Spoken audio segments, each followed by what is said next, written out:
মিয়া ভাই, ফয়সাল ভাই, আগুন ভাই, প্রিন্স ভাই, ভাইয়ের অভাব নাই।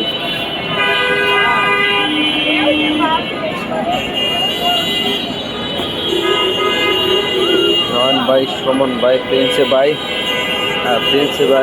ভাই ভাই। ফ্লাইওভার আসলে প্রতিনিয়ত এই যে ভাইদের যে কার্ড, এইসব কার্ডই কিন্তু প্রতারণা অন্যতম কারণ, এবং এই ভাইদের কারণে প্রতারিত হয়ে সবাই সর্বশান্ত হয়ে যাচ্ছে। এবং বিশেষ ফ্লাইওভারে এরকম শত শত হাজার হাজার ভাইদের ভুয়া কার্ড করে থাকে, এবং সেই কার্ড কিন্তু কারো হাতে দেয়, এইভাবে ফালিয়ে রাখে এবং ছড়িয়ে ছিটিয়ে রাখে, এবং এই সব কার্ডেই কিন্তু এক সময় আপনার কারণে সর্বশান্ত হয়ে যেতে পারেন। সেটা আসলে সতর্ক নয়, এটা দেখা